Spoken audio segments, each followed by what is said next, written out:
부동산 브리핑입니다. 서울과 수도권의 집값이 급등하면서 부동산 시장의 큰손으로 불리는 30대들이 경매로도 눈을 돌리고 있습니다. 올해 임의 경매로 서울 집합 건물을 매수한 이들 중 3분의 1 이상이 30대인 것으로 집계됐습니다. 집값이 앞으로 1년 뒤에 더 오를 것이라는 소비자들의 전망이 올해 1월 이후 5개월 만에 가장 높은 수준을 나타냈습니다. 임금 수준이 높아질 것이라는 소비자들의 전망도 11개월 만에 최고치를 기록했습니다. 이재명 대통령이 최근 전세를 두고 사라질 제도라고 언급한 가운데 전세 매물 감소와 급격한 월세화 속에 세입자들의 주거비 부담에 대한 우려가 커지고 있습니다. 이제 서울 강북 지역에서도 수백만 원짜리 월세 계약이 등장하고 있습니다.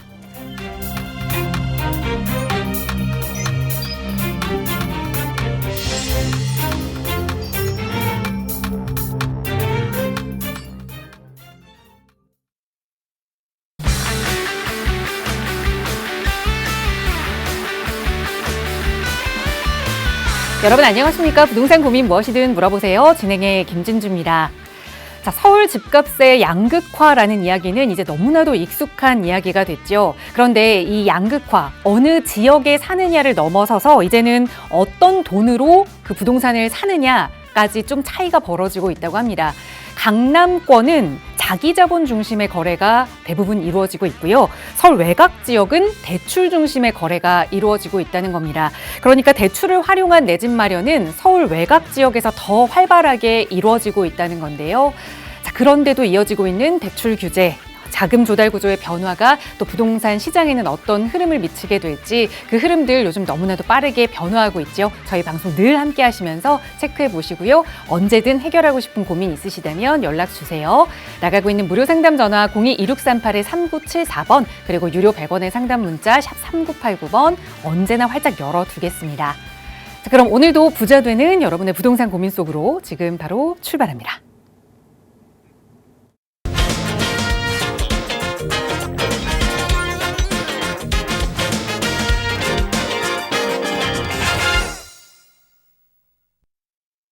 네, 수요일 이 시간도 생방송으로 함께하고 계십니다. 오늘도 여러분의 부동산 고민 속 시원하게 해결해 드릴게요. 함께해 주신 전문가 소개해 드리겠습니다.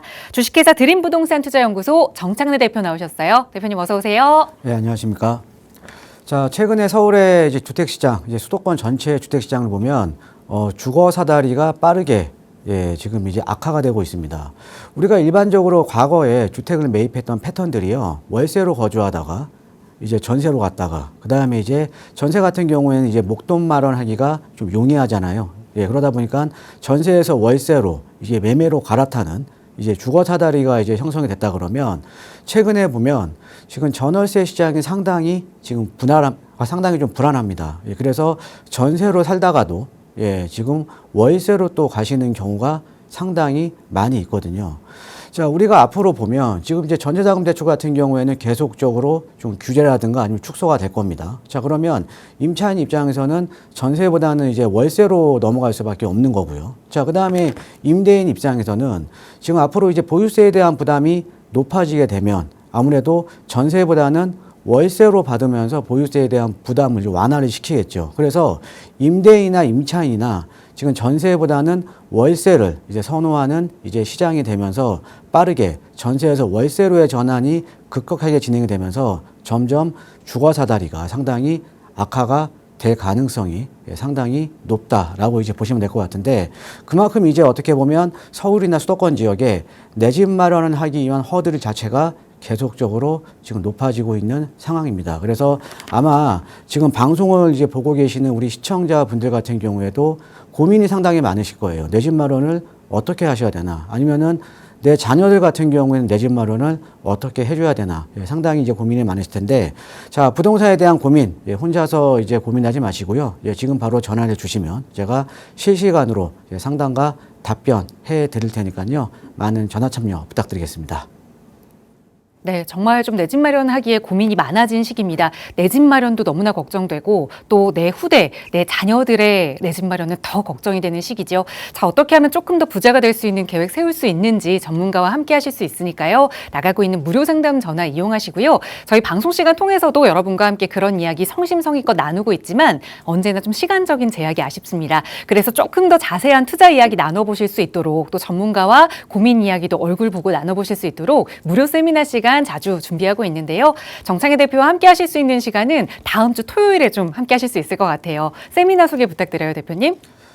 자, 아까 제가 이 내 집 마련에 대해서 좀 이제 설명을 해 드렸는데요. 보통 우리가 일반적으로 이제 내 집 마련을 이제 하셨던 분들 같은 경우에는 이제 아파트를 사거나 아니면 뭐 다른 주택을 살 때 이제 대출이라는 레버리지를 많이 이용을 하셨죠. 예, 아니면 뭐 지금은 이제 비거주 1주택자에 대해서 지금 이제 정부에서는 지금 투기로 바라보지만 전세를 끼고 일단은 내 집 마련을 많이 하셨습니다. 자, 이렇게 전세라든가 대출이라는 레버리지를 많이 이용해서 내 집 마련을 하셨던 분들이 상당히 많은데, 근데 점점 이제 이 레버리지가 이제 축소가 되고 있죠. 지금 대출도 잘 안 나오고요. 그렇죠. 대출 한도도 많이 줄어들었고, 그 다음에 이제 서울이라던가 수도권 주요 지역들 같은 경우에는 다 토지거래 허가로 다 지정이 되어 있기 때문에 갭 투자가 불가능해졌습니다. 그러면서 내 집 마련에 대한 길이 더욱더 좀 어려워지고 있다라고 이제 보시면 될 것 같은데, 그래서 최근에 보면 지금 특히나 MZ 세대들 있죠. 예, MZ 세대들이 빌라 쪽을 많이 매입을 하십니다. 특히나 재개발이 가능한 빌라들을 많이 매입을 하거든요. 최근에 이제 빌라 거래량을 보면 빌라 거래량도 서울 같은 경우에는 지금 이제 한 5년 만에 최대 거래량을 지금 이제 보이고 있거든요. 그만큼 이제 이 20, 30대 분들 같은 경우에는 내 집 마련을 하기에는 시드머니는 좀 부족하고, 그 다음에 또 레버리지는 계속 또 축소가 되다 보니까 아무래도 상대적으로 토지거래 허가에서 벗어나 있는 또 갭 투자도 가능하고, 그 다음에 재개발이 되면 향후에 또 신축 아파트를 얻을 수 있는 이런 재개발 지역에 투자를 상당히 많이 하십니다. 그러면서 시장 자체가 소액 투자자 같은 경우에는 내 집 마련을 하기 위해서 시간을 투자하는 재개발 쪽에 많이 관심을 가지고 계시거든요. 자, 그래서 이번 주 목요일 세미나는 벌써 이제 마감이 됐습니다. 목요일 세미나는 마감이 됐고요. 다음 주 토요일 오후 1시에 제가 이제 세미나를 할 예정이 있는데, 자, 최근에 이제 관심이 많으신 재개발 소액 투자, 많은 분들이 관심이 많으신데 어떻게 투자할지 모르시거든요. 그래서 다음 주 세미나에서는요, 재개발 소액 투자 전략에 대해서 제가 자세하게 세미나를 할 예정에 있고요. 그 다음에 이제 제가 지역 공개까지도 할 예정에 있으니까요. 소액 투자에 관심이 있으신 분들은 많은 참석 부탁드리겠습니다. 네, 요즘 현장, 그러니까 시장에서도 그렇고 저희 세미나 참여하시는 분들 봐도 그렇고 정말 재개발에 대한 관심이 뜨겁습니다. 자, 이번 주에 함께 하실 수 있는 세미나는 모두 다 마감이 됐고요. 자, 다음 주 토요일 세미나도 선착순으로 접수받고 있으니까 역시 나가고 있는 번호로 문의 주세요. 자세하게 세미나 안내도 도움 드릴 거고요. 자, 오늘 방송 시간 통해서도 여러분의 고민 해결해 드리겠습니다. 오늘 첫 번째 시청자분 전화 연결해 볼게요. 여보세요. 네, 여보세요. 안녕하세요. 반갑습니다. 네, 안녕하세요. 네, 시청자님 오늘 어떤 고민 이야기 좀 나눠볼까요? 네, 제가 여유 자금이 한 2억 정도 가지고 있는데요. 네. 네, 재개발에 소액으로 좀 묻어놓을 만한 지역에 투자하려고 보고 있고, 네. 좀 여러 지역 보고 있는데 그 중에 하나가 좀 광진구 쪽이거든요. 네. 네, 작년부터 알아봤는데 좀 배우자가 투자하는데 반대가 너무 심해가지고, 못했었다가 최근에 다시 알아보니까, 네. 작년에 가봤던 군자역 부근, 뭐 중곡동이나 아니면 아차산역 인근 구이동 일대에 작년에 한 1억 5천 정도면 투자가 가능했는데, 네. 최근에 알아보니까 여기가 좀 재개발 이슈 이런 게 있으면서 투자 금액이 한 3, 4억대로 올랐더라고요. 네. 그래서 지금이라도 좀 강진구 쪽에 2억 전후로 투자 가능한 지역이 있는지 좀 알고 싶습니다. 알겠습니다. 보통은 아내분이 투자를 권하시고 남편분이 반대를 하시는데 이번엔 좀 반대로 됐네요. 어쨌든 시기가 좀 늦은 게 아쉬우셔서 빨리 좀 2억으로 투자처가 있는지 궁금하신 것 같은데 전문가와 함께 이야기 나눠볼게요. 대표님과 인사부터 나눠보세요. 예, 안녕하세요. 반갑습니다, 시청자님. 네, 안녕하세요, 대표님. 예, 이번에도 그 배우자가 반대하시면 어떡하시려고? 이번에는 배우자도 반대 안 한다고 하더라고요. 옳은 걸 얘기하셨어요? 네네, 다 얘기했습니다. 알겠습니다. 제가 사실 이 광진구 같은 경우는요, 작년부터 제가 상당히 많이 좀 강조를 해드렸던 지역이거든요. 네. 자, 우리가 이제 투자라는 거는 어떤 거냐면, 투자라는 거는, 가격 반영이 되기 전에 저평가되었을 때 매수를 하셔야, 그죠? 예, 매수를 하셔야 내가 그만큼 시세 차익을 많이 볼 수가 있는 거거든요. 네. 예, 그러니까 가격 반영이 되기 전에 매입을 하셔야 되고, 상대적으로 다른 지역에 비해서 이게 지금 현재 가격이 저평가되어 있는 상태여야 돼요. 예, 그래서 네. 근데 제가 왜 이제 작년에 이제 광진구를 말씀을 드렸냐면, 자, 우리가 이제 서울 같은 경우에는 우리가 마포, 그죠? 예, 용산, 그 다음에 성동, 그 다음에 광진, 여기를 이제 한강변 벨트라고 우리가 얘기를 하잖아요. 그죠? 네. 예, 그래서 마용, 성강, 한강변 벨트라고 하는데, 사실은 투자자들의 선호도가 강북 지역에서는 가장 높은 지역이죠. 그렇죠? 네. 예, 그런데 우리가 지금도 저는 광진구가 상당히 저평가돼 있다라고 저는 판단을 해요. 이게 왜 그러냐면, 자, 우리 시청자님 지금 작년에 알아봤던 거랑 올해 알아봤던 거랑 지금 광진구에 가서 보니까 2, 3억 정도가 다 올랐죠. 그죠? 네. 자, 우리가 이 재개발이나 재건축에서 가격이 오르는 거는요, 기대감 때문에 가격이 오르는 거예요. 이해되세요? 네네. 예, 그러니까 기대감 때문에 가격이 오르는 건데, 특히나 우리가 초기 때 기대감이 가장 높잖아요. 그러니까 어떤 네. 지역에 개발에 대한 이슈가 없다가, 예, 그러다가 갑자기 주민들이 우리도 한번 개발해보자, 이런 개발에 대한 이슈가 나오게 되면 그때 기대감 때문에 가격이 가장 많이 오르는 게 초기 때 많이 올라요. 네. 그래서 초기에 선점을 하셔야 되거든요. 초기에. 네. 제가 항상 강조해 드리는 거 아닙니까? 초기에 좀 선점을 하셔라. 그죠? 네. 자, 근데 이런 면에서 보시면 우리가 이제 마포라던가 용산이라던가 성동은요, 뭐 마포의 아이언뉴타운, 용산의 한남뉴타운, 뭐 성동구의 금호수동, 요런 지역들은 20, 30년 전부터 재개발을 시작을 했어요. 그러니까 재개발을 한 지 오래되니까 우리가 이 지역 같은 경우에는 20, 30년 동안 재개발을 하다 보니까 사실 낮은 가격에 매입을 못 하겠죠. 그렇죠? 네. 오랫동안 재개발을 해왔던 지역 아닙니까? 그죠? 네. 오랫동안 재개발을 해왔던 지역이니까 이 지역들 같은 경우에는 그만큼 이제 가격에 많이 반영이 된 거예요. 이해되시죠? 네네. 자, 그런데 여기 광진구라는 지역은 어떻게 보면 우리가 정확하게 입지만 한번 보면 강남이 바로 앞이고 이 광진구 자체는 거의 대부분의 지역들이 평지거든요. 예, 그러니까 지금 마포에 예를 들면 그 달동네가 있던 아이언뉴타운 같은 경우도 지금 마포의 내륙에 있는데 여기도 지금 32평 지금 30억에 육박하잖아요. 그죠? 네. 그런데 마포의 그 달동네가 지금 30억에 육박을 하는데 광진구 같은 경우는 평지에 바로 앞에가 강남이에요. 그죠? 예, 거기다가 앞에 어린이 대공원이나 또 17만 평짜리 공원까지도 있잖아요. 그죠? 네. 그래서 만약에 광진구가 재개발이 우리가 마용성처럼 일찍이 시작이 됐으면 이 광진구 자체는요, 지금 말씀하신 구이동, 중곡동 이런 지역들 있죠. 네. 예, 지금 마포 가격보다 훨씬 더 예, 가격이 높을 겁니다.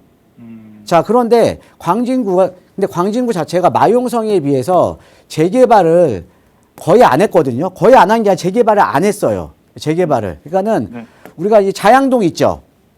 네. 자양동 많이 들어보셨죠? 네, 많이 들어봤어요. 예, 여기 자양동 같은 경우가 재개발이 최초로 지정됐는데 자양사동 하단부가 여기가 22년도에 지정이 됐습니다. 22년도에. 즉 광진구는요. 재개발 원년이 22년도로 이해를 하시면 돼요. 자, 그러니까 재개발 역사가 짧으니까 그만큼 어떤 지역에 내가 들어가게 되면 가격 반영이 안 돼 있는 지역들이 많았겠죠. 그렇죠? 네. 예, 이해되시죠? 네. 예, 그러니까 그런 지역을 제가 많이 이제 작년부터 많이 추천을 해드렸던 이제 이유거든요.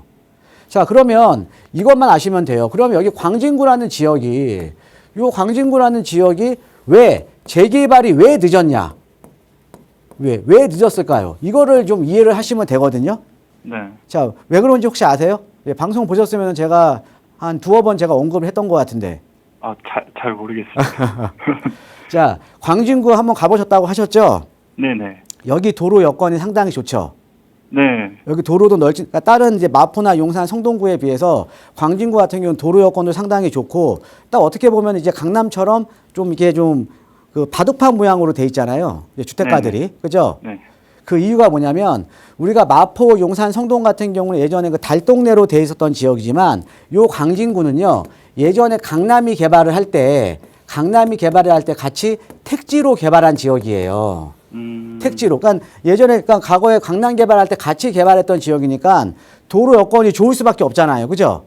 네. 자, 우리가 재개발 사업이라는 건 어떤 거냐면 기반 시설이 열악한 지역에 기반 시설 정비와 아파트를 짓는 게 우리가 이제 재개발이라는 사업이에요. 네. 그다음에 재건축 같은 경우에는 기반시설이 양호한 지역에 기반시설은 그대로 두고 아파트만 짓는 게 재건축입니다. 자, 그러면 광진구는 예전에 택지로 개발했던 지역이기 때문에 기반시설이 상당히 양호했죠. 그렇죠? 네네. 그래서 상당 기간 재개발에 대한 필요성이 마용성에 비해서 상당히 낮았던 거예요. 이해되십니까? 네네. 예, 그래서 재개발이 늦게 시작이 된 거거든요. 네. 예, 이해되시죠? 네. 자, 그래서 광진구가 사실은 입지 대비 너무 저평가되었던 지역이에요. 자, 그런데 지금 이제 보시면 작년부터 이제 자양동은 22년도에서 23년도 사이에 대부분이 다 지정이 됐고요. 그죠? 네. 그 다음에 지금 이제 군자역과 아차산역 부근으로 해서 중곡동 일대, 제가 또 얼마 전에 말씀드렸던 용마초 일대, 그 다음에 이제 아차산 밑자락, 요 지역들이 최근에 1년 사이에 신통계획으로 구역 지정이 되거나 아니면 지금 연번부여돼서 동의서를 진구를 하고 있어요. 네. 그러니까 개발이 지금 시작이 되니까 가격이 당연히 오를 수밖에 없는 거 아닙니까? 그죠? 네. 예, 그래서 요런 지역들은 지금 아까 우리 시청자님께서 말씀하셨다시피 군자역 요런 지역도 제가 불과 몇 개월 전만 하더라도 1억 5천 투자 가능했던 지역입니다. 네. 그런데 최근에 이제 동의서 준거하면서 가격이 지금 단기간에 지금 몇 개월 동안 지금 한 2, 3개월 만에 한 2, 3억씩 오른 지역이거든요. 네. 예, 제가 아까 말씀드렸잖아요. 초기 때 선점해야 된다고. 그죠? 네. 예, 그러면 지금 아까 여유 자금이 한 2억 정도 되시는데 요런 지금 진행을 하고 있는 지역들은 우리 시청자님께서 매입하시기가 좀 어려울 거 아니에요? 그죠? 네. 맞습니다. 근데 여기서 어떻게 생각을 하셔야 되냐면 자, 우리가 지금 여기 아까 중곡동이나 요런 지역들 그다음에 이제 이런 지역들이 지금 이렇게 지금 진행을 하고 있잖아요. 그렇죠? 네. 그러면 기존에 우리 서울의 지금 이제 재개발 재건축 방식은 어떤 방식이에요? 주민들이 주민이요. 제안하는 방식이거든요. 우리가 주민들이 동의서 얻어서 구청에 접수하고 이러면 이제 또 구청에서는 그거 받아갖고 서울시에 접수하면 신속이라든가 모아라든가 이제 지정을 해주잖아요. 그렇죠? 네. 예, 지금은 이제 주민 제한 방식으로 가는 거예요. 그러니까 이것도 아셔야 돼요.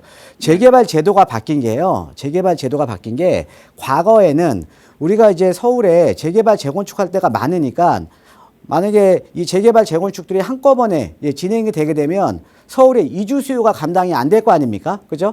네. 예, 그래서 우리가 한 21년을 이제 기점으로 해서 수십 년 동안 어떻게 보면 서울의 재개발 재건축 방식은 허가제 방식으로 운영을 했어요. 그냥 이렇게만 이해하시면 돼요. 예.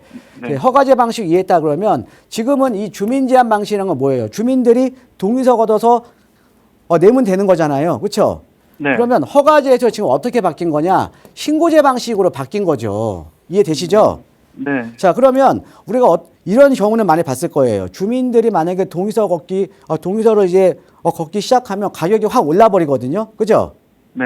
자, 그러면 이 주민 제한 방식이라는 게 우리가 입지가 좋은 데가 먼저 가는 경우도 있지만 입지라던가 사업성보다는요, 주민들이 개발에 대한 의지가 높은 곳이 먼저 가는 경우가 많아요.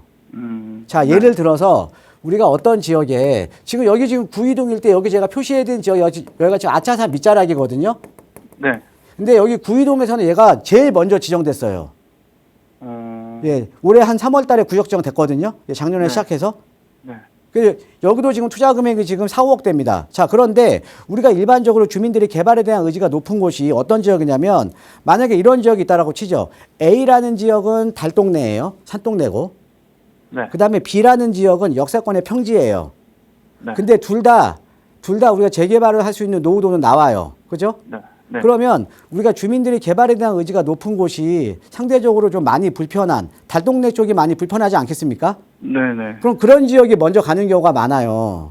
그럼 네. 가격이 오르겠죠. 그렇죠? 네. 그럼 우리는 그런 지역에 투자하려는 게 아니라 자, 지금 주민 제한 방식이라는 거는 주민들이 개발에 대한 의지가 높은 곳이 먼저 가는 것 뿐이에요. 그러면 우리는 그 먼저 가는 지역을 우리가 더 많은 돈을 주고 투자를 하는 게 아니라 그 지역보다 더 좋은 입지를 투자를 하면 되는 거잖아요. 그죠? 네. 아직 가격 반영이 안 돼 있을 때. 그죠? 네. 이해되시죠? 네. 예. 자, 그러면 만약에 이 구이동 일대 보면 중곡동 일대 같은 경우는 지금 대부분이 다 지금 얘기가 나오면서 가격대가 비싼데, 근데 여기 지금 요 아차산 밑자락에 지금 구이 이동 쪽에 여기는요, 지금 제가 표시해드린 아차산 밑쪽에, 아차산 아래쪽은요, 여기는 네. 지금 평지예요. 예, 네. 평지에다가 그 다음에 지금 여기는 또 초등학교도 있어요. 초등학교도. 자, 그러면 평지에 초등학교도 있고 또 종 자체도 2종 일반입니다. 여기 지금 아차산 밑자락은 대부분의 지역들이 1종이에요. 그러니까 나중에 만약에 실질적으로 만약에 이제 재개발이 되게 되면 사업성도 훨씬 좋고 지형적인 입지도 훨씬 좋고 그 다음에 지하철가 더 가까이 있고 여기가 더 입지가 더 좋은 지역이거든요. 네. 자, 그런데 우리가 시작한 데는 어디가 먼저 시작했어요? 산동네가 먼저 시작한 것 뿐이라는 거죠. 자, 이해를 하셔야 되는 게 많은 분들이 개발이 빠르면은 좋은지 아세요. 예, 개발이 빠르면 좋은지 아시거든요. 자, 개발이 빠른 게 좋은 게 아니에요. 개발이 빠르면 그만큼 나는 내가 나중에 들어가게 되면 더 많은 돈을 지불을 하고 들어가야 되거든요. 그러니까 소액 투자가 안 되는 거죠. 그렇죠? 네. 개발이 빠른 것보다는 뭐냐면 입지가 내가 좋은 지역의 물건을 가지고 있어야 되는 거예요. 이해되십니까? 네네. 자, 예를 들어서 지금 우리가 이제 한남뉴타운 같은 경우도 지금 한남 3구역이 가장 빠르지만 가장 느린 지역이 한남 5구역이거든요. 네. 예, 그런데 자, 한남 3구역이 빠르긴 하지만 한남 5구역이 가장 비싸요. 느린데도 비싸요. 왜? 입지가 더 좋기 때문에 그렇거든요. 그러니까 여기도 마찬가지죠. 여기도 빠른 게 중요한 게 아니라 나중에 개발이 됐을 때 내가 기대할 수 있는 아파트의 가치가 높고 그 다음에 투자 금액이 상대적으로 더 저렴하면 내가 시세 차익을 극대화할 수 있는 거 아닙니까? 그렇죠? 네, 그러면 맞습니다. 지금 지정이 된 요 지역이랑 요 광진초등학교 주변이랑 보면 여기는 지금 투자 금액 차이가 거의 3분의 1이면 3분의 1 정도면 여기 매수할 수 있는 거거든요. 2억 전후로요. 그럼 여기다가 매수해놔야 되는 거 아니에요? 네네. 예, 여기 지금 광진초등학교도 있고 평지에다가 그 다음에 여기 입지가 역세권에 그 다음에 앞에는 대공원, 뒤에는 또 배수지공원, 앞뒤로 공원이에요. 앞뒤로. 네. 어떻게 보면 구이동에서도 가장 좋은 입지가 앞뒤로 공원을 품고 있는 아차산역 밑자락이에요. 이해되시죠? 네네. 예, 여기는 아직까지는 2억 전후로 투자가 가능해요. 2억 전후로. 그러니까는 네. 아마 그러니까 광진구의 안쪽에, 그러니까 강진구의 이제 안쪽에서는 대공원 주변이 제일 선호도가 높잖아요. 그죠? 네. 예, 그 중에서도 지금 마지막으로 2억 전후로 투자가 가능한 지역은 지금 제가 말씀드렸던 광진초등학교 주변 있죠? 네네. 예, 광진초등학교 주변이 마지막 남은 입지예요. 예, 그러니까 이번에는요, 그 배우자분이랑 잘 상의하셔갖고요. 네. 예, 이번 기회는 놓치지 마세요. 네, 예, 감사합니다. 대표님. 어딘지 아시겠죠? 네. 예, 여기 광진초등학교 주변입니다. 네, 감사합니다. 예. 네, 작년부터 광진구를 눈여겨보셨다고 했는데 그 초등학교 인근 배우자분과 함께 또 임장 다녀오시고 언제든 어려운 점 생기시면 연락 주세요. 저희 무료 상담 전화 02-2638-3974번으로 함께하고 있습니다. 계속해서 다음 전화 연결할게요. 여보세요. 여보세요. 안녕하세요. 반갑습니다. 예, 반갑습니다. 네, 시청자님 오늘 어떤 고민 가지고 계실까요? 예, 제가 음. 행당동 대림아파트 24평형을 좀 보유 중인데요. 네. 거기 한 10년 정도 이상 살다 보니까 좀 좁은 느낌이 들어가지고 네. 좀 갈아타기 해도 괜찮을까 해서 좀 문의 좀 드려봤어요. 네, 어디를 좀 보고 계세요? 동일 단지요. 같은 단지에서 평형을 좀 예. 넓게 갈아타면 괜찮을지 예, 예. 뭐 30평형대를 보고 계시나요? 예, 한 2평형 정도? 예. 알겠습니다. 행당 대림 아파트 24평형에 오랫동안 거주하셨는데 조금 더 넓은 평형으로 가고 싶어서 같은 아파트 평수를 넓혀가도 괜찮을지 대표님께 여쭤볼게요. 인사 나눠보세요. 예, 안녕하세요. 반갑습니다, 청자님. 예, 안녕하세요. 반갑습니다. 예, 지금 이제 대림 아파트 살고 계시는데, 그죠? 예. 예, 예. 지금 제가 예, 말씀하십시오. 예. 예, 한 10년 전에 요거 이사 와가지고 계속 거주하고 예, 있었는데 예. 좀 집이 좀 작은 것 같아요. 예. 그래서 예. 요 같은 쪽으로다가 한 넓은 평수 한 31평 정도로다가 예.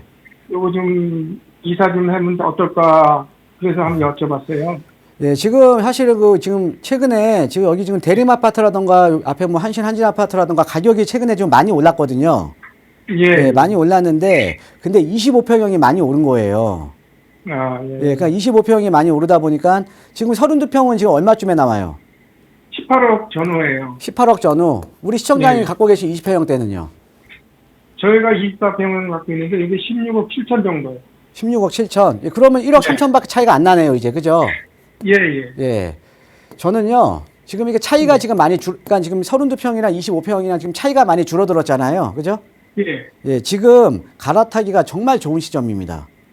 아, 차이가 그래요? 줄어들었을 때. 이게 왜냐하면 내재 가치는 변한 게 없어요. 내재 가치는 변한 게 없는데 외부적인 요인에 의해서 그러니까 외부적인 요인에 의해서 어떻게 보면 부작용 때문에 지금 32평, 30평형대랑 20평형대랑 지금 갭이 많이 줄어든 거거든요. 예, 그러면 지금 당장 지금 갈아타기가 상당히 좋다라는 거죠. 그죠? 예. 예. 그 이유를 한번 설명을 해드릴게요. 예. 예, 예. 자, 최근에 보면 우리가 이제 집을 살려면 이제 대출 규제가 들어와요. 그죠? 예. 예, 대출 규제가 들어오다 보니까 자, 우리가 6억 가는 이제 15억 이하짜리 같은 경우는 6억 이하밖에 대출이 안 나오거든요. 예. 6억 이하밖에. 예, 그다음에 또 15억에서 25억 구간은 4억밖에 대출이 안 나와요. 그러니까 자, 우리가 일반적으로 이런 거죠. 참 신기한 지금 그러니까 이게 어떻게 보면은 좀 이게 합리적이지 않은 게 우리가 일반적으로 아파트 가격이 높을수록 아파트 가격이 높을수록 담보 가치가 높잖아요. 그죠? 예, 그렇죠. 예, 그럼 담보 가치가 높으면 대출을 더 해줘야 되는 거 아닙니까? 예, 당연하죠. 예, 그런데 희한하게 담보 가치가 높을수록 대출을 안 해줘요. 희한한 정책이죠. 그죠? 예. 자, 그러니까 어떤 의미냐면 지금 서울에 공급이 안 되다 보니까 수요를 억제를 하려고 일시적으로 지금 그러니까 수요 억제하는 정책을 펴고 있는 거예요. 예. 그런데 이게 영원하지는 않다라는 거죠. 그죠? 어떻게 보면 그러면서 자, 우리가 15억 이하짜리는 6억이라는 대출이 나오니까 대출이 가장 많이 나오는 거는 15억 이하짜리 아파트를 많이 볼 거 아닙니까? 그죠? 예, 그러다 보니까 우리가 이제 수요자 입장에서도 32평이 필요함에도 불구하고 25평, 그러니까 대출이 6억까지 나오는 25평을 선택하시는 분들이 너무 많은 거예요. 예, 그러니까 32평보다 25평이 지금 더 많이 올라버렸다라는 거죠. 아. 예, 지금은 이 행당동의 대림 아파트뿐만 아니라 서울의 전 지역, 수도권의 전 지역이요, 20평형대가 더 많이 올랐습니다. 32평보다. 아, 그래요? 예, 그런데 우리가 자, 이게 어떤 이제 부동산에 대한 정책이라는 게 영원한 정책은 없잖아요. 그렇죠? 예, 그렇죠. 우리가 정책이라는 거는 계속 변하잖아요. 그리고 지금 아까 제가 말씀드렸듯이 자, 우리가 주택에 대한 주택 가격이 높으면 담보 가치가 좋기 때문에 대출을 더 많이 해줘야 되는 건데 지금 그 반대를 가고 있는 상황이잖아요. 그렇죠? 예. 자, 그러니까 어떻게 보면 규제의 역설이죠. 규제의 역설. 예. 자, 주택 가격이 쌀수록 대출을 더 많이 해줘. 예, 주택 가격이 쌀수록. 예. 그리고 또 주택 가격이 높을수록 대출은 덜 해줘요. 예. 그러니까 지금 시장에는 원래는 우리가 가장 선호도가 높은 32평이 더 올라야 되는데 지금 25평이 더 많이 오르는 거 아닙니까? 그렇죠? 예. 예, 그런데 내재적인 가치는 지금 변한 게 하나도 없습니다. 내재적인 가치는 25평 살다가 애들 키우고 하다 보면 25평도 작아요. 그러면 이제 32평으로 가야 되는 거거든요. 그죠? 예. 우리 시청자님도 지금 사시다가 보니까 집이 좀 작으니까 지금 32평으로 가시려고 하시는 거잖아요. 그죠? 예, 예. 그리고 아마 이런 것도 있을 거예요. 지금 25평 내 거 지금 16억 7천에 팔고 1억 3천만 더 주면 나는 32평 갈 수가 있는 거잖아요. 그죠? 예, 그렇죠. 예, 그러니까 아마 지금 이제 갈아타기를 한번 해볼까 아마 이런 생각도 하셨을 거예요. 예. 그죠? 자, 그러니까 이게 지금 이제 대출에 대한 규제가 영원하지는 않다라는 거죠. 지금 어떻게 보면 비정상적인 거 아닙니까? 그렇죠?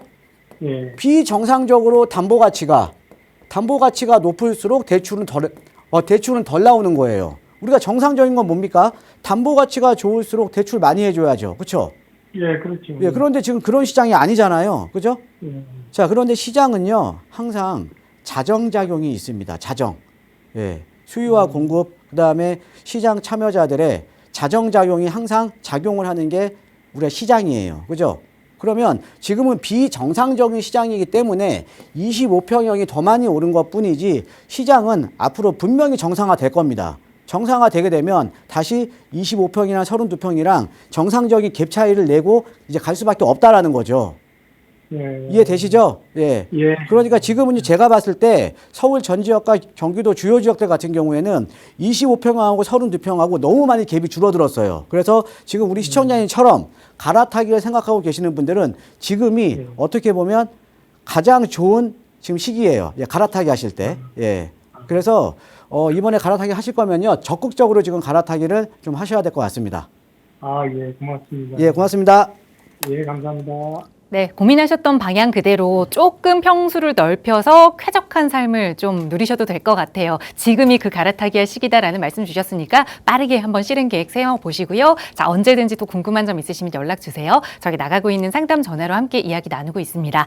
자, 최근에는 정말 이 재건축 그리고 재개발에 대한 관심이 뜨겁게 시장을 달구고 있는데 그중에서도 이 재건축 투자에 대해서 공부하고 또 문의 주시는 분들 굉장히 많이 계시죠. 그런데 이제 재건축을 하고 나면 결국 공급이 늘어나서 또 아파트가 생기게 되면 많은 사람들이 좀 살 수 있는 집이 생기는 게 아니냐라고 생각하시는 분들 계시는데 그렇지는 또 않다고 하네요. 오늘은 그 공급과 관련된 이야기 좀 나눠볼게요. 대표님 전해주시죠. 자, 최근에 서울 주택시장을 보면 여러분들 일반 분양가 지금 어마어마하게 오르고 있습니다.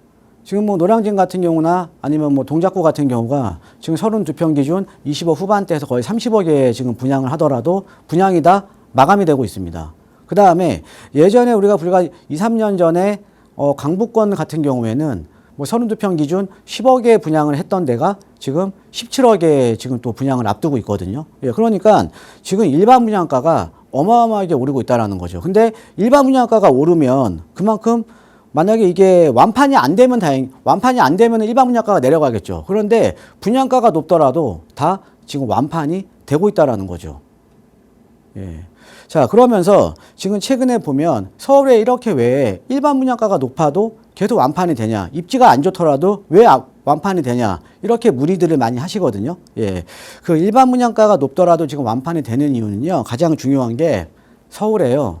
앞으로 가면 갈수록 예, 신규 아파트가 줄어들 겁니다. 그러니까 신규 아파트에 대한 희소성 때문에 그렇다라고 이제 보시면 될 것 같거든요. 그런데 이 신규 아파트가 왜 점점 가면 희소해지냐? 그 이유를 제가 오늘 간단하게 좀 설명을 해드리겠습니다.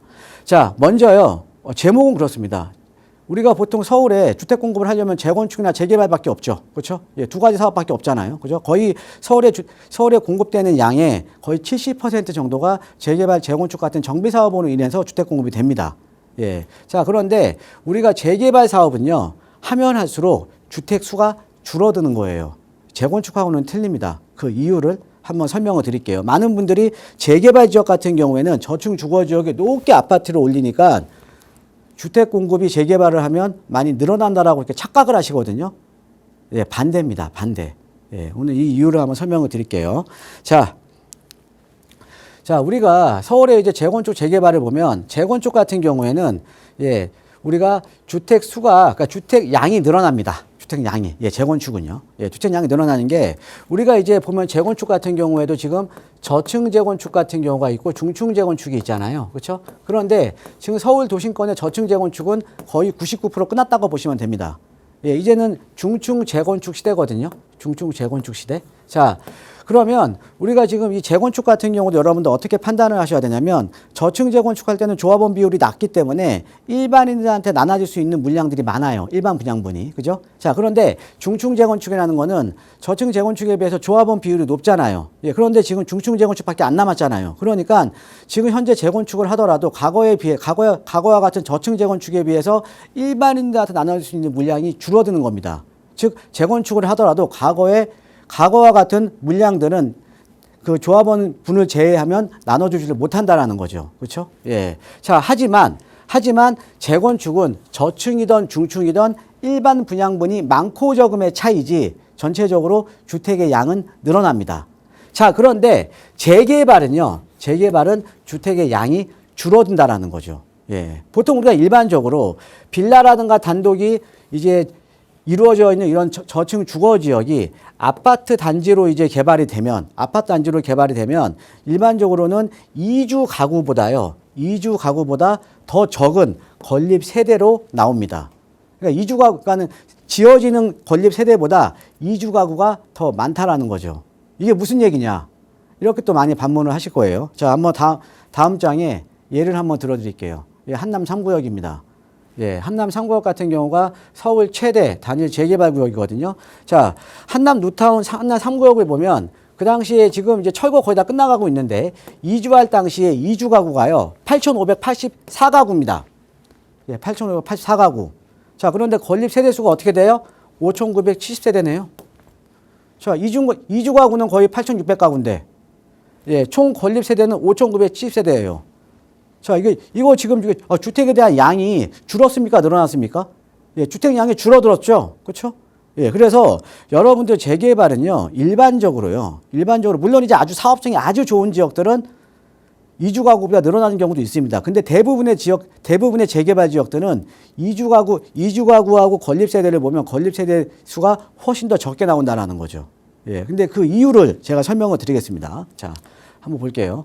자, 먼저 우리가 재개발 같은 경우에는 아까 제가 잠깐 언급해 드렸는데 재개발은 재건축에 비해서 기반 시설에 대한 부담이 많습니다. 그러니까 도로라든가 공원이라든가 이런 것들을 지어서 기부 체납을 해야 돼요. 왜? 재개발은 기반 시설 정비가 또 하나의 목적입니다. 예. 신규 아파트뿐만 아니라 기반 시설 정비가 또 하나의 목적이기 때문에 그러니까 재개발 구역의 20-30% 정도 같은 경우에는 예, 기부 체납을 해야 돼요. 예, 그러니까 주택을 지을 수 있는 부지가 줄어들잖아요, 당연히. 그죠? 자, 그 다음에 개발 전에 이런 소형 빌라들이 있던 것들이 아니면 단독이 10평, 25평 있던 것들이 개발 후에는 전용 59에서 84 많으면은 뭐 100제곱미터, 114제곱미터 이렇게 되면서 주택 평형이 확대가 되는 거예요. 평형이 확대가 되는 겁니다. 그러니까 어떻게 보면 주택 수가 줄어들 수밖에 없는 거고 그 다음에 가장 큰 이유가 있습니다. 가장 큰 이유. 자, 여러분들 우리가 이제 재개발이나 재건축을 투자를 하게 되면 나중에 우리가 아파트 입주권을 받게 되죠. 그렇죠. 아파트 입주권을 받게 되잖아요. 자, 아파트 입주권을 받게 되는데 아파트 입주권 누구한테 줍니까? 예, 세입자한테 줍니까? 예, 세입자한테 안 줍니다. 누구한테 줘요? 입주권은요, 소유권자한테만 줘요. 소유권자한테만. 그런데 재건축은 우리가 1세대에 1가구, 그러니까 1세대에 소유권자 한 명이 있잖아요. 그죠? 예, 그러니까 재건축은 소유권자한테 주면 돼요. 그죠? 자, 그런데 우리가 재개발 같은 경우에는 여러분들 많이 아시다시피 다가구 주택이나, 그죠? 다가구 뭡니까? 여러 가구의 주인 소유 한 명. 그렇죠?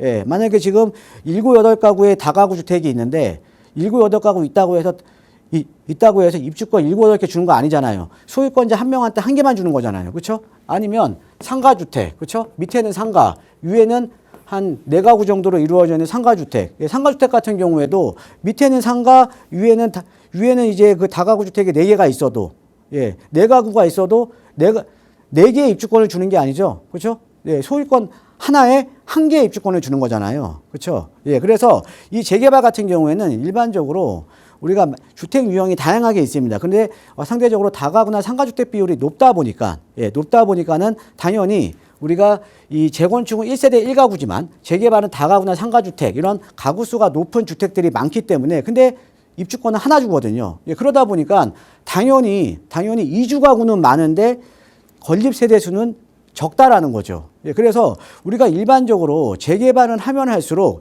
주택의 양은 줄어듭니다.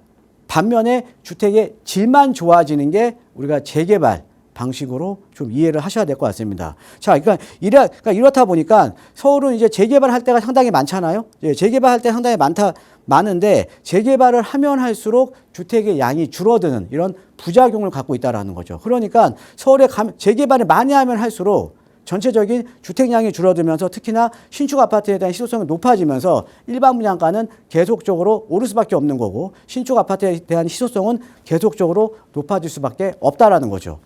자, 근데 다음 장 보겠습니다. 자, 예를 들어서 아까 보셨듯이 지금 한남 3구역 같은 경우가 이주 세대는 8,584세대인데요. 예, 건립 세대 수 5,970세대. 그 다음에 동작구의 흑성노타운 같은 경우는 지금 기존의 이주 세대 수는 한 1만 5천 가구가 되는데요. 예. 자, 근데 건립 세대 수는 1만 세대 이상 하고 있습니다. 예, 그러니까 우리가 재개발 사업은 전부는 아니에요. 근데 대부분의 재개발 사업은 기존의 가구 수보다 주택 가구 수가 줄어든다라는 거죠. 예, 그래서 사실은 재개발 지역을 보면 개발 전과 후를 보면요. 거주 인구가 줄어들어 있는 경우가 대부분입니다. 예. 자, 그러니까 많은 분들이 이거를 잘 이해를 못 하시더라고요. 많은 분들이. 예. 자, 그래 또 하나는 우리가 이제 이 재개발 같은 경우에는 사실은 재건축에 비해서 임대 아파트 의무 비율이 있거든요. 예, 그러니까 사실은 일반 분양분이 나오더라도 거기서 임대 아파트를 또 따로 빼야 돼요. 임대 아파트는 분양하는 게 아니잖아요. 예, 그러다 보니까 실질적으로 일반인들한테 줄 수 있는 물량들이 더욱더 줄어든다라는 거죠. 예, 그러니까는 조합원 분양분, 그다음에 임대주택을 제외하면 일반 분양 물량은 실질적 그러니까 임대주택을 제외한 물량들이 일반 분양 물량이 나오니까 실질적으로 예, 시장에 공급되는 양이 적을 수밖에 없다라는 거죠. 재건축에 비해서. 자, 한남 상구역 같은 경우는 일반 분양이 약 1,060세대가 나옵니다. 그러니까 전체 5,970세대 중에 자, 겨우 20%도 안 되는 물량만 나오는 거예요. 20%도 안 되는 물량만. 예. 그러니까 당연히 신축 아파트에 대한 실효성은 높을 수밖에 없는 거죠. 그죠? 예. 그 다음에 우리가 보통 이제 이주 기간만 보더라도 거의 한 2년 정도 보거든요. 예. 그러면 이주 수요 때문에 또 수천 가구가 이주를 하게 됩니다. 그러면 인근의 전월세 시장들도 지금 폭등을 하고요. 그렇죠? 예. 그 다음에 또 이 재개발이나 재건축 사업은 가장 중요한 게 어떤 거냐면요. 서민주택들이 집중적으로 멸실되는 거예요. 우리가 재건축 아파트도 매매가는 비싸지만 사실 임대가는 낮거든요. 왜? 낡은 아파트이기 때문에 사용 가치는 낮은 겁니다. 그런데 입지는 좋죠. 예, 강남의 재건축은. 그런데 이 재건축이 만약에 이 입지가 좋은 재건축 아파트가 새로운 아파트로 만약에 재건축이 되게 되면 사실은 싼 집들이 싸게 임대로 들어갈 수 있는 집들이 점점 줄어드는 거죠. 그래서 이 재개발 재건축을 하면 할수록 사실은 서민주택들이 집중적으로 멸실이 되면서 서민들에 대한 주거 부담이 늘어날 수밖에 없는 구조입니다. 자, 그리고 이제 우리가 보통 이제 관리처분 인가 이후에 장기적으로 또 이 공급 공백이 생기거든요. 재개발이나 재건축 같은 경우는. 예, 그러니까 서울에 주택이 계속적으로 부족한 겁니다. 계속적으로. 특히나 요즘 같은 경우는 공기도 많이 늘었어요. 공기도. 예전에는 우리가 보통 아파트 재개발 재건축에서 아파트 올릴 때 한 30개월이면 지었거든요. 그런데 지금은 50개월 봐야 됩니다. 50개월. 예. 자, 그래서 지금 보면 우리가 재개발 같은 경우에는 실제 공급 효과가 상대적으로 아주 적다. 예. 근데 우리는 건립 세대수만 보거든요. 그런데 이주 가구 수는 안 본다라는 거죠. 멸실되는 가구 수는 안 본다라는 거죠. 예. 멸실되는 가구 수는. 예. 자, 그래서 이 재개발만으로는 실질 순 공급이 상당히 이제 불충분하고 금방 제가 설명드렸듯이 대부분의 재개발 지역들이 건립 세대수보다는 이주 가구가 훨씬 더 많다. 예. 자, 그러면서 또 정비 사업은 물리적인 시간이 필요하기 때문에 장기적인 공급 계획으로 봐야 된다. 지금 서울 같은 경우도 지금 28년도에 보면요. 지금 입주 물량보다 이주 가구가 훨씬 더 많습니다.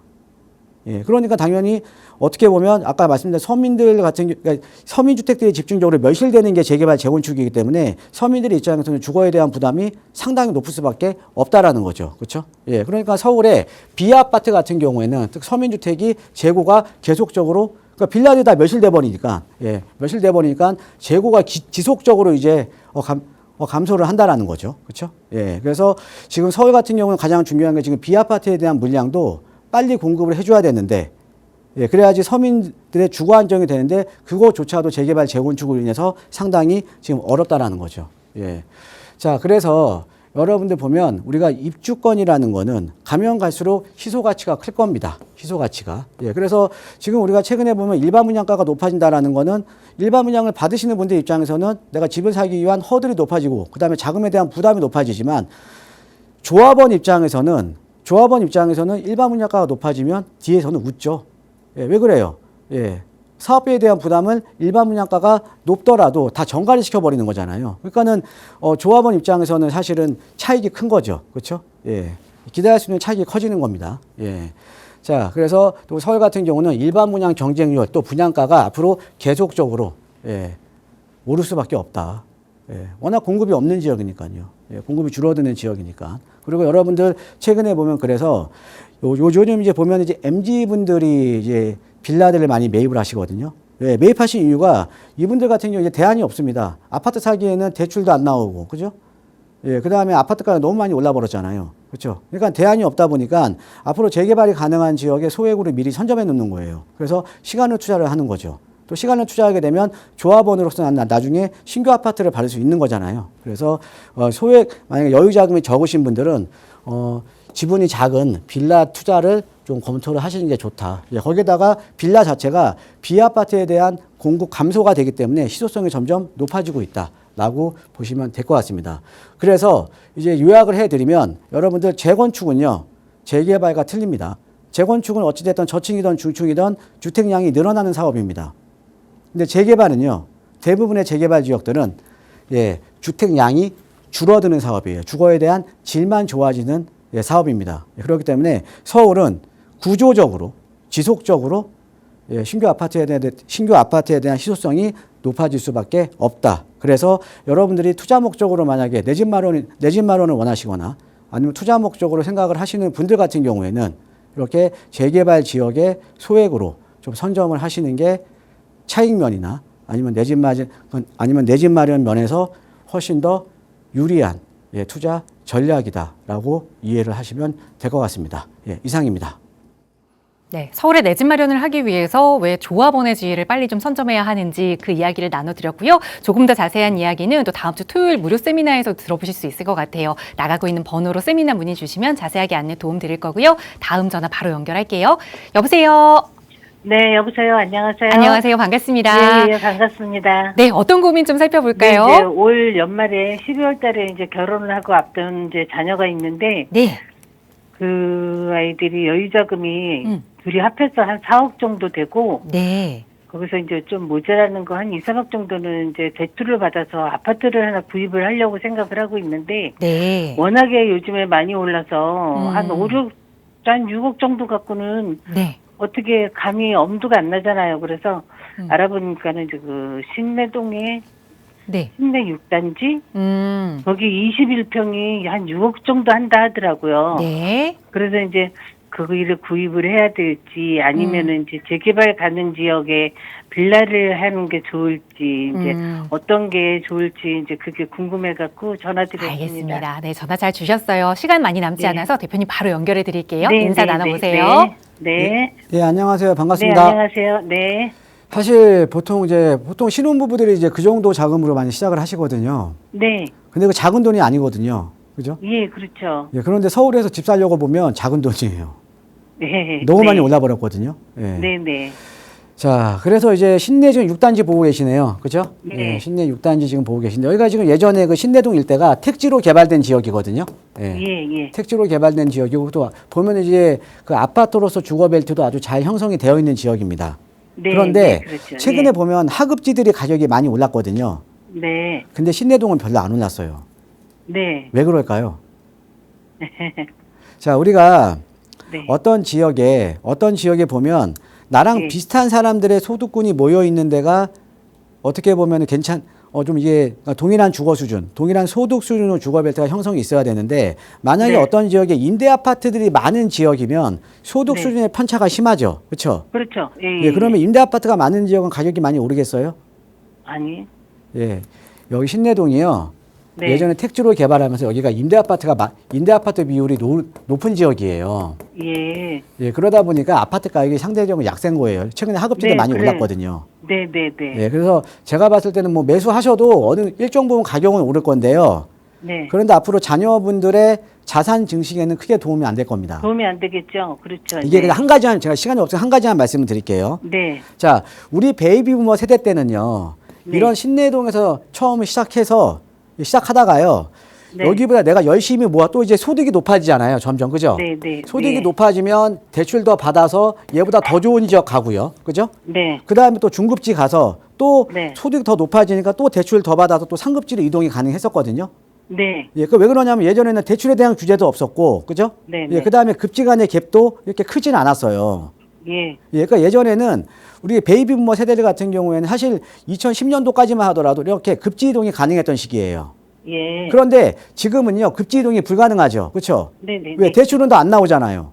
예. 예, 소득이 높다가 대출 안 나오잖아요. 그죠? 예. 예, 그러니까 지금은 급지가 불가능한 시기, 급지 이동이 불가능한 시기니까 내가 여기서 네. 시작을 하게 되면 여기서 끝난다라는 거죠. 끝나죠. 예. 예, 그러면 빌라는 어떤 거냐면 빌라는 내가 상급지에 투자를 할 수가 있거든요. 상급지에도 네. 아직 네, 개발에 대한 이슈가 없을 때 내가 5, 6억 정도면 충분히 빌라 매수해서 내가 실거주면 투자가 가능합니다. 지금 뭐냐? 아, 네. 빌라 투자는 상급지로 가기 위한 투자예요. 네. 예, 그러니까 사실은 자녀 그 투자 가치 면에서는 그러니까 이 빌라로. 상급지 중에서도 좋은 급지가 아직 얘기 안 나온 지역들 있거든요. 네네. 예, 그런 급지 쪽으로 해서 매수를 하시는 게 더 좋을 것 같습니다. 예, 감사합니다. 네, 조금 더 부자 될 수 있는 방법은 아파트 매수는 아니다라는 말씀 드렸으니까 잘 전달해 주시고요. 아울러 저희 프로그램은 여러분께 보다 다양한 정보 제공해 드리기 위해 마련하고 있습니다. 해당 부동산의 가치나 매물 가격의 상승 하락을 보장하지는 않는다는 점 유의해 주시기 바랍니다. 저희는 잠시 후 2부에서 다시 돌아올게요. 시청해 주신 여러분 고맙습니다.